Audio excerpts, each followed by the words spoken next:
चलिए, north west corner method, इसको short में अपन NWCM भी बोलते हैं, नॉर्थ वेस्ट कॉर्नर मेथड। यहां पर हमारे 3 मेथड जो हमको सीखना है, उसके अंदर में तीनों मेथड के अंदर में केवल एक स्टेप जो है वो तीनों मेथड्स के अंदर में अलग रहेगा, और वो स्टेप है सेल सिलेक्शन का। कौन से सेल में हमने एंट्री करना है, उस सेल का सिलेक्शन हर मेथड के अंदर में अलग अलग रहने वाला है। बाकी के आगे के स्टेप्स हर प्रॉब्लम के अंदर में सेम रहेंगे, वो नॉर्थ वेस्ट कॉर्नर मेथड हो, लीस्ट कॉस्ट मेथड हो या वोगेल अप्रोक्सीमेशन मेथड हो, तीनों मेथड के अंदर में केवल सेल सिलेक्शन हमारा जो रहेगा वो अलग अलग रहने वाला है। जैसा नॉर्थ वेस्ट कॉर्नर मेथड के अंदर में नाम पर से ख्याल में आ रहा है कि हमारे को नॉर्थ वेस्ट कॉर्नर वाला सेल पकड़ना है। नॉर्थ वेस्ट कॉर्नर का मतलब क्या रहता है? अपन ने भारत का नक्शा अगर देखा हो तो नॉर्थ ऊपर की साइड में रहता है, ईस्ट इधर रहता है, वेस्ट इधर रहता है, साउथ इधर रहता है। तो अगर हम इसको टेबल के फॉर्मेट में अगर बना लें तो नॉर्थ और वेस्ट का कॉर्नर हमारे को चाहिए। नॉर्थ मतलब सबसे ऊपर वाला, वेस्ट मतलब सबसे लेफ्ट वाला, और उसका जो कॉर्नर रहेगा। अगर हमारे पास तो टेबल रहेगा ना, ट्रांसपोर्टेशन टेबल है, तो ट्रांसपोर्टेशन टेबल अगर है तो ट्रांसपोर्टेशन टेबल के अंदर में हमने कौन सा सेल सिलेक्ट करना है? नॉर्थ वेस्ट कॉर्नर वाला सेल सिलेक्ट करना है। बस ये इस पर्टिकुलर मेथड के अंदर में मेन चीज है कि हमारे को सेल कौन सा सिलेक्ट करना है डेटा एंट्री करने के टाइम पर, तो वो हमारे को नॉर्थ वेस्ट कॉर्नर वाला सेल सिलेक्ट करना है। हार्डली 5 मिनट के अंदर में प्रॉब्लम सॉल्व होता है, कुछ भी उसके अंदर में ज्यादा कोई रॉकेट साइंस नहीं है, बहुत इजी प्रॉब्लम रहने वाला है। हमारा पहला प्रॉब्लम हम लेकर के आए हैं। फर्स्ट प्रॉब्लम, सबसे पहला स्टेप हमारा किसी भी प्रॉब्लम का ये रहेगा कि हमारे को चेक करना है कि प्रॉब्लम बैलेंस है या नहीं है। तो सबसे पहला स्टेप हमारा ये रहने वाला है कि हमको चेक करना है कि हमारा प्रॉब्लम बैलेंस है या नहीं है। अगर प्रॉब्लम बैलेंस है तो चेक करने के लिए क्या करना है? इधर का टोटल एंड इधर का टोटल दोनों सेम आ रहे हैं, मतलब summation over AI equal to summation over BJ है, मतलब your problem is balance. Balance है इसका मतलब हमारे को आगे हम नॉर्थ वेस्ट कॉर्नर के अकॉर्डिंग जा सकते हैं, कोई प्रॉब्लम नहीं है। तो सबसे पहले चेक करना है कि हमारा प्रॉब्लम बैलेंस है या नहीं। लगे तो बाजू में लिख देना कि summation over AI equal to summation over BJ है, summation over AI equal to summation over BJ है, hence problem is balanced transportation problem, और उसके लिए हम आगे फिर कंटिन्यू चलेंगे। क्लियर? कोई डाउट इसमें? S1, S2, S3 तीन सोर्सेस दिए हुए हैं, D1, D2, D3, D4 हमारे 4 डेस्टिनेशंस दिए हुए हैं, अवेलेबिलिटी एंड डिमांड हमारे को दी हुई है, और हमारे को पर यूनिट कॉस्ट वहां पर दिया हुआ है। यहां पर कॉस्ट वगैरह से देखने का कोई काम नहीं है। हमारा मेथड कौन सा है? North west corner. तो हमने नॉर्थ वेस्ट कॉर्नर पकड़ना है, मतलब सबसे ऊपर वाला और सबसे लेफ्ट वाला सेल सिलेक्ट करना है। ये सेल सिलेक्ट हो रहा है हमारा। कौन सा सेल सिलेक्ट हो रहा है? ये वाला सेल सिलेक्ट हो रहा है जिस पर 19 लिखा हुआ है, नॉर्थ वेस्ट कॉर्नर। ये वाला सेल हमारा यहां पर सिलेक्ट हो रहा है। लॉजिक क्या है? North end the west. North मतलब सबसे ऊपर का, और वेस्ट मतलब सबसे लेफ्ट वाला। सबसे ऊपर का और सबसे लेफ्ट वाला सेल पूरे टेबल के अंदर में। टेबल हमारी कहां से चालू होती है? हमारी टेबल ये है, जो मैंने लास्ट इसके अंदर बताया था, गुलाबी कलर वाला जो पोर्शन है वो हमारा टेबल है। ये हमारा टेबल है एक्चुअली। इस टेबल के अंदर में हमारे को काम करना है, और इस टेबल के अंदर में सबसे ऊपर वाला और सबसे लेफ्ट वाला सेल हमारे को सिंपली सिलेक्ट करना है। क्लियर? सेल सिलेक्शन हो गया। नॉर्थ वेस्ट कॉर्नर मेथड, मतलब ये 19 वाला सेल हमारा सिलेक्ट हो गया। क्यों 19 वाला सेल सिलेक्ट किया है? क्योंकि नॉर्थ और वेस्ट का कॉर्नर है वो। क्लियर? और उसके बाद में हमने देखा अब इस सेल के अकॉर्डिंग S1 के सामने और D1 के सामने है ये, तो S1 की सप्लाई करने की कैपेसिटी है 7 की, और D1 की डिमांड है 5 की। मतलब D1 को 5 यूनिट चाहिए और S1 7 यूनिट भेज सकता है। ठीक है, मेरे को सपोज मेरे को डिमांड है 5 कोई यूनिट चाहिए, मेरे को 5 पोते लाने का है, और एक कोई तो भी सप्लायर जिसके पास में 7 पोते पड़े हुए हैं, तो मेरे बीच में कितने की डील होगी? 5 की, सिंपल। तो हमने सेल सिलेक्शन करने के बाद में रो और कॉलम में से उसके सामने में का जो भी मिनिमम होगा, उस मिनिमम की यहां पर सिंपली एंट्री कर देना है। ठीक है, 7 और 5 में से मिनिमम की एंट्री कर दी, क्योंकि D1 की रिक्वायरमेंट थी 5 की, और S1 can supply 7 units. 3 steps रहेंगे, तीनों स्टेप्स को भूलना नहीं। पहला स्टेप क्या हो गया? Cell selection. ये पहला प्राइमरी स्टेप हो गया। उसके बाद में 3 स्टेप्स। प्राइमरी स्टेप हो गया सेल सिलेक्शन, सेल सिलेक्ट कर लिया हमने, और उसके बाद में हमने देखा कि उसके सामने रो और कॉलम में से मिनिमम वैल्यू कौन सी है उसकी एंट्री कर दो। 5 की एंट्री कर दी हमने। जिसकी हमने एंट्री की हुई है उसके सामने के बचे हुए जो सेल्स रहेंगे उनको क्रॉस कर दो, क्योंकि अब D1 की डिमांड कंप्लीट हो गई है। D1 को अब कुछ नहीं चाहिए, D1 का डिमांड कंप्लीट हो चुका है। D1 की रिक्वायरमेंट थी केवल 5 की, तो D1 की डिमांड कंप्लीट हो चुकी है। तो बचे हुए सेल्स को सिंपली क्रॉस कर देना है कि भाई वहां पर अब हमारी गलती से एंट्री नहीं होना चाहिए। और अपोजिट साइड को हमारे को एडजस्ट करना है। तो हमने 5 सप्लाई कर दिए हैं, तो हमारे पास में अभी 2 यूनिट और बाकी हैं जो हम भेज सकते हैं। इसमें कोई डाउट है किसी को? सिंपल कॉमन सेंस है कि भाई एक सप्लायर था जिसको 7 यूनिट वो सप्लाई कर सकता था, एक को डिमांड थी 5 यूनिट की, तो 5 यूनिट उसको भेज दिए, 2 यूनिट उसके पास में बचे हुए हैं जो आगे किसी को वो सप्लाई कर सकता है। 3 स्टेप्स का काम है सेल सिलेक्शन। सेल सिलेक्शन के बाद में 3 स्टेप्स। मिनिमम देखो, मिनिमम की एंट्री करो, जो मिनिमम की एंट्री की हुई है उसके सामने के सेल्स को कट करो, और उसके बाद में अपोजिट साइड के सेल्स को सिंपली एडजस्ट करो। यहां तक कोई डाउट है? टेबल यहां तक का बना लो, और ये पहला स्टेप तुम कंप्लीट कर लो। इस स्टेप के अंदर में कोई किसी को कुछ डाउट रहे तो क्लियर कर लो, क्योंकि अब यही 3 स्टेप्स हमारे को कंटिन्यू चलाना है। Cell selection and 3 steps, 4 steps रहेंगे टोटल। सेल सिलेक्शन और उसके बाद में 3 स्टेप्स, और ये कंटिन्यू चलेंगे। यहां तक कोई डाउट है किसी को? अगला सेल कौन सा आएगा सिलेक्शन में? North west corner. कौन सा आ रहा? सबसे ऊपर का और सबसे लेफ्ट वाला, जो अभी खाली पड़ा हुआ है। तो ये 30 वाला आ रहा है। कौन सा आएगा? ये 30 वाला आने वाला है। क्लियर? इसमें कोई डाउट है किसी को? नॉर्थ वेस्ट, क्योंकि 5 तो भर चुका है, ऊपर वाला और लेफ्ट वाला, ये वाला सेल हमारा जो है वो सिलेक्शन में आने वाला है, जो 30 लिखा हुआ है जिस पर। ठीक है? कितने की एंट्री होगी? इसके सामने इधर कितना लिखा है? इधर लिखा हुआ है 2, और इधर किधर लिखा हुआ है 8। 8 और 2 में से छोटा 2, तो 2 की एंट्री होगी। 2 की एंट्री हुई है तो अगला स्टेप 2 के सामने के सेल्स को कट। तीसरा स्टेप रिमेनिंग एडजस्ट। S1 की सप्लाई करने की कैपेसिटी 2 बची थी, और D1 की डिमांड थी 8 की। सेल जो सिलेक्ट हुआ था उसके सामने 2 और 8 का आंकड़ा आ रहा था। 2 और 8 में से छोटा है 2, इसलिए हमने वहां पे 2 लिखा। जहां पर मैं 2 लिखा तो 2 के सामने के बचे हुए सेल्स को कट किया। पहले कॉलम कटा था, अभी रो कटा था। कोई फिक्स नहीं बोला सकता कि पहले क्या कटेगा, क्योंकि जो मिनिमम वाली एंट्री होगी उसके सामने के सेल्स कटेंगे। कॉमन सेंस इतना है कि भैया अब S1 जो 7 यूनिट्स दे सकता था उसने दे दिए हैं। 5 यूनिट दे दिए उसने D1 को, और 2 यूनिट दे दिए उसने D2 को। सिंपल कैलकुलेशन है, सिंपल मैथमेटिक्स है कि भाई उसको S1 के जो 7 यूनिट थे सप्लाई करने की कैपेसिटी के, वो उसने 5 यूनिट D1 को दे दिए हैं, 2 यूनिट D2 को दे दिए हैं, उसके पास में यूनिट नहीं बचे हैं, वो नहीं दे सकता। इसलिए हमने S1 के सामने के बचे हुए सेल्स को कट किया। और अपोजिट साइड कौन सी आ गई? मैं अपोजिट साइड बोल रहा हूं, कभी भी डिमांड और सप्लाई नहीं बोल रहा, क्योंकि उधर अपोजिट साइड आ रहा था S1 और इधर अपोजिट साइड आ रहा है तुम्हारा D2। तो D2 की 2 की डिमांड कंप्लीट हो चुकी है। D2 की एक्चुअल डिमांड थी हमारी 8 की, जिसमें से 2 की डिमांड कंप्लीट हो चुकी है, मतलब अभी भी उसको 6 यूनिट और चाहिए। वो आगे कहीं से तो भी बुलाने वाला है। क्लियर? कोई डाउट है इसमें? फिर से रिपीट। ये स्टेप हो गया, सेकंड आ गया, सेकंड इटरेशन कंप्लीट हो गया है। इटरेशन सब चल रहे हैं कंप्लीट। अगला इटरेशन फिर से नॉर्थ वेस्ट कॉर्नर सेल, कौन सा वाला आएगा? कौन सा आएगा? ये 30 वाला। इस 30 के सामने इधर क्या, क्योंकि ऊपर के सब कट हो चुके हैं, जो कट हो चुके हैं उनको नहीं देखना है हमारे को, जो कट हो चुके हैं उनको नहीं देखना है। इधर कट हो चुके हैं, यहाँ 30 बचा हुआ है। 30 के सामने इधर कितना लिखा है 6, और इधर कितना लिखा है 9। तो S2 के सामने इधर लिखा है 9 और इधर के सामने लिखा हुआ है हमारा 6। 6 और 9 में से छोटा 6, तो 6 की एंट्री करेंगे।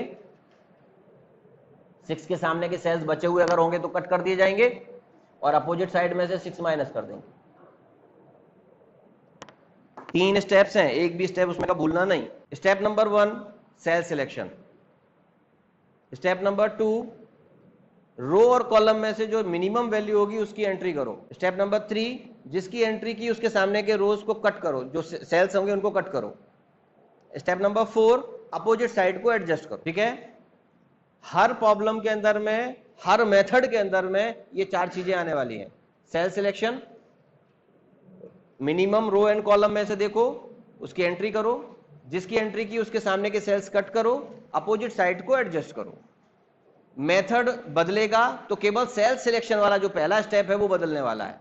नॉर्थ वेस्ट कॉर्नर के अंदर में हमेशा नॉर्थ वेस्ट वाला कॉर्नर सेल सिलेक्ट करना है, आगे वाले मेथड में हम सेल दूसरे तरीके से सिलेक्ट करेंगे, लॉजिक वहां दूसरा रहेगा, बाकी के 3 स्टेप्स वहां पर भी कंटिन्यू रहने वाले हैं। अगला आ रहा है 40 वाला, 40 वाला सेल आ रहा है अगला, कितने की एंट्री होगी, कितने की एंट्री होगी यहाँ पे 3, तो 3 की एंट्री हो रही है, 3 वाले सेल्स कट हो गए, यहां -3 कर दिया तो बचा 4, फिर 4 और 18 में से यहां पर 4 की एंट्री होगी, सेल कोई बची ही नहीं है कट करने के लिए, कोई प्रॉब्लम नहीं, 4 माइनस करो तो यहां बचेगा 14 और ये 14 मैच हो जाएंगे, यहां पर 14 की एंट्री हो जाएगी। बाद में जाकर के आप टैली कर सकते हो कि S1 की सप्लाई करने की कैपेसिटी 7 की थी, 5 और 2 7 है, S2 की सप्लाई करने की कैपेसिटी 9 की थी, 6 और 3 9 है, उसके बाद में S3 की सप्लाई करने की कैपेसिटी 4 + 14 18 है। वैसे ही डिमांड के अंदर में D1 की डिमांड 5, D2 की डिमांड 6 और 2 8, D3 की डिमांड 4 और 3 7 और D4 की डिमांड 14, तो उस तरीके से वो बैलेंस मैच हो जाएगा। ये टोटल मैच होंगे, ये D14 मैच हो रहा है, इन दोनों का टोटल 7 मैच हो रहा है, इन दोनों का टोटल यहाँ 8 मैच हो रहा है, उसका टोटल 5 मैच हो रहा है। वैसे ही रो में 5 और 2 7, 6 और 3 9, 14 और 4 18, इस तरीके से मैच हो जाएगा ये। अब बस हमारे को ट्रांसपोर्टेशन कॉस्ट कैलकुलेट करके बता देना है। 5 यूनिट सप्लाई किए पर यूनिट कॉस्ट 19 रुपीज था, 2 यूनिट सप्लाई किए पर यूनिट कॉस्ट 30 रुपए था, उसके बाद में 6 यूनिट सप्लाई किए पर यूनिट कॉस्ट 30 था, उसके बाद में 3 यूनिट सप्लाई किए पर यूनिट कॉस्ट 40 रुपए था, उसके बाद में 4 यूनिट सप्लाई किए पर यूनिट कॉस्ट 70 रुपए था, एंड प्लस 14 यूनिट सप्लाई किए पर यूनिट कॉस्ट जो था वो 20 था। इसका टोटल कैलकुलेशन कर लो, आपको रिजल्ट मिल जाएगा। कहां से लिखा हमने, तो 5 multiply by 19, 2 multiply by 30, 6 multiply by 30, 3 multiply by 40, 4 multiply by 70, 14 multiply by 20। इसको सिंपली कैलकुलेट कर लेना है, and this will be your transportation cost by using the north west corner method. 1015, तो this is your answer. 4 mark का एक problem आता है, मतलब 4 मार्क इसलिए बोल रहा हूं क्योंकि टोटल मिलाकर के तुम्हारे को 14 मार्क का प्रॉब्लम रहेगा, जिसमें एक ट्रांसपोर्टेशन नॉर्थ वेस्ट का, एक लीस्ट कॉस्ट का और एक वेम का। 4 मार्क्स हो गए तुम्हारे। इस तरीके से बस तुम्हारे को प्रॉब्लम सॉल्व करके बताना है। चलो फिर अगला प्रॉब्लम स्टार्ट करो। यहाँ 1 2 3 दिए हुए हैं, D1 D2 D3 S1 S2 S3 की जगह पे, उससे कोई फर्क नहीं पड़ता, मैंने पहले ही बताया तुम्हारे को। हर बार हर स्टेप के लिए टेबल अलग बनाने की कोई जरूरत नहीं है, बस एक ही टेबल के अंदर में कंप्लीट करना है। बिल्कुल बिल्कुल जो किया है रफ वर्क नहीं है वो, that is the part of the solution. ये जो कट किया हुआ है ये सब this is the part of the solution. तुमको थ्योरी लिखना है तो केवल इतना ही लिखना है, उसके अंदर में बैलेंस है या नहीं है। स्टेप्स लिखने होंगे तो स्टेप्स लिख सकते हो, जो भी मैं तुम्हारे को बताए 4 steps, cell selection, north west corner method, उसके बाद में मिनिमम एंट्री, उसके बाद में जिसके सामने की एंट्री की है उसके सामने के कट, अपोजिट साइड को बैलेंस एडजस्ट करना है। बस ये 4 स्टेप्स उसके अंदर में लिख सकते हो कि by using these 4 steps we are solving this particular problem. एक प्रॉब्लम 3 मेथड से आता है तो 3 पेज के अंदर में खत्म हो जाता है। पहले चेक करना है बैलेंस है या नहीं है। Summation over AI equal to summation over BJ। यहां पर AI और BJ नहीं दिया हुआ है, नहीं लिखा है, अपन ने अपने तरफ से लिख लेना, this is AI and this is BJ। Summation over AI and summation over BJ है क्या, वो चेक करो पहले तो। अगर है तो हम बोलेंगे कि प्रॉब्लम हमारा बैलेंस ट्रांसफॉर्मेशन प्रॉब्लम है। AI का टोटल हो रहा है 200 और इधर भी हो रहा है हमारा 200, सो problem is balance transformation problem. पहले यहाँ पर आ जाएगा 30, ये 30 हो गया तो इसके सामने के 30 के ये कट हो गए, माइनस यहाँ 30 करेंगे तो बचेगा 20, और यहाँ पर आएगा 20, इसके सामने के ये कट करेंगे, यहाँ -20 करेंगे तो ये 20 बचेगा, फिर उसके बाद में यहाँ पर आएगा 20, ये कट हो जाएगा, -20 करेंगे तो यहाँ 30 बचेगा, यहाँ 30 लिखेंगे, ये कट हो जाएंगे, -30 करेंगे तो ये 30 बचेगा, यहाँ 30 की एंट्री करेंगे, -30 करेंगे तो ये 70 बचेगा, ये 70 और 70 यहाँ मैच हो रहा है, 70 की यहाँ पर एंट्री होगी। Transportation cost equals to 30 multiply by 15 plus 20 multiply by 0 plus 20 multiply by 8 plus 30 multiply by 11 plus 30 multiply by 16 plus 20 multiply by 18। 5 से 7 मिनट में प्रॉब्लम सॉल्व होता है, लिखने के साथ में, कोई उसके अंदर में रॉकेट साइंस नहीं है। बस तुमने वो जो 4 स्टेप्स बताए हैं उसमें अगर गड़बड़ नहीं करे तो बिल्कुल 100% परफेक्ट आएगा।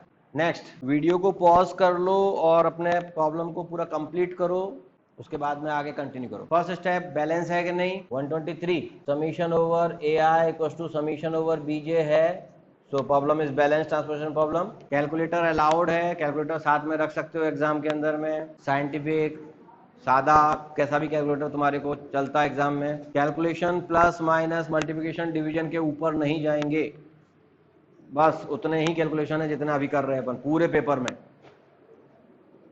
प्लस माइनस मल्टीप्लिकेशन डिवीजन, उसके ऊपर कुछ भी नहीं है। 22 पहली एंट्री, माइनस 22 किया तो बचेंगे 8, 8 की एंट्री यहां पर, माइनस 8 की है यहां पर, 27, अगली एंट्री 27 की, माइनस 27, 13, अगली एंट्री 13 की, अगली एंट्री 12 की,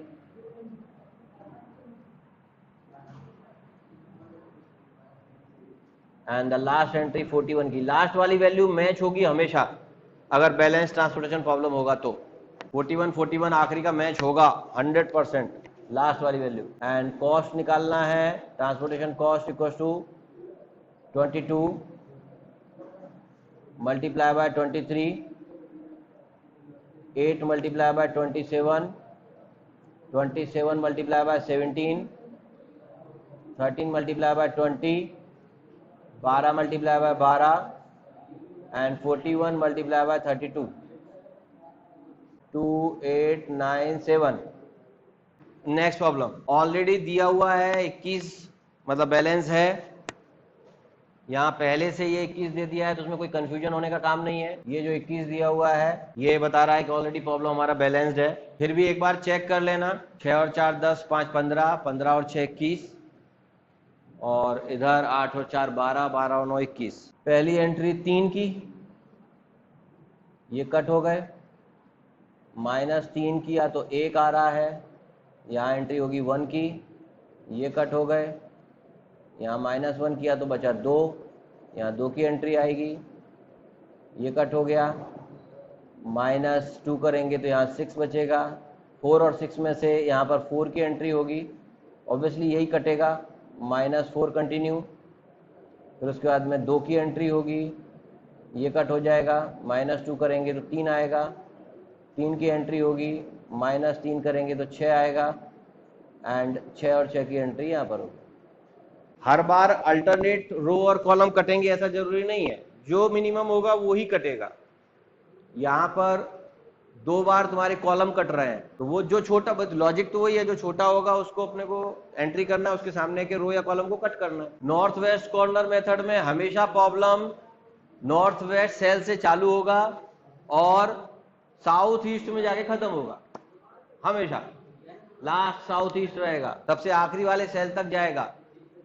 टेबल का जो सेंटर वाला पोर्शन है वही हमेशा सॉल्यूशन के अंदर में आने वाला है। Transportation cost 3 multiply by 2 plus 1 multiply by 11 plus 2 multiply by 4 plus 4 multiply by 7 plus 2 multiply by 3 plus 3 multiply by 8 plus 6 multiply by 12, 153।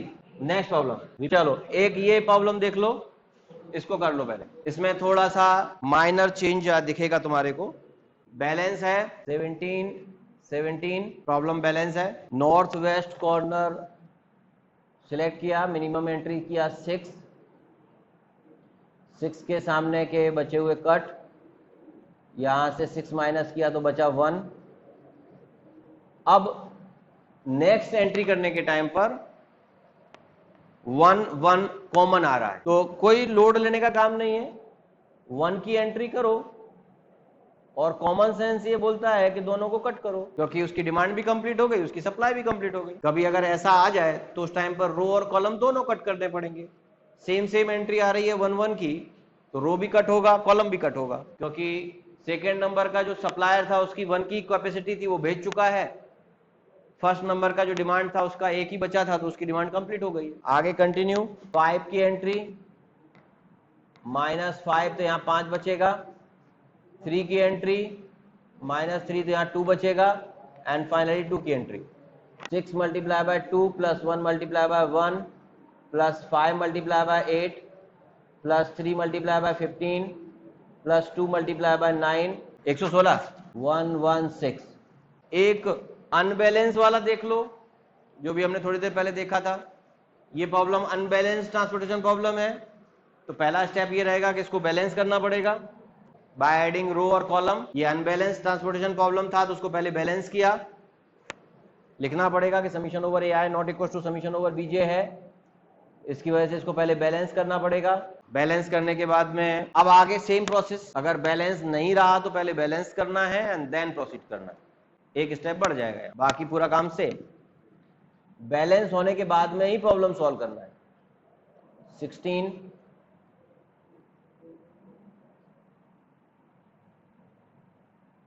4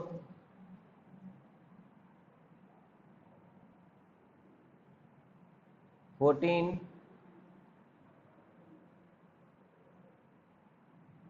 1 20 10, 209। तो अगर बैलेंस नहीं भी रहा तो कोई फर्क नहीं पड़ता, बैलेंस करो एंड देन सॉल्व करो। I hope north west corner method के प्रॉब्लम्स तुम्हारे को समझ में आ गए होंगे कैसे सॉल्व करना है। नोट्स के अंदर में अपने 25 से 30 प्रॉब्लम्स दिए हुए हैं, अपन ने यहाँ पर 5-6 प्रॉब्लम्स केवल ट्राई किए हैं।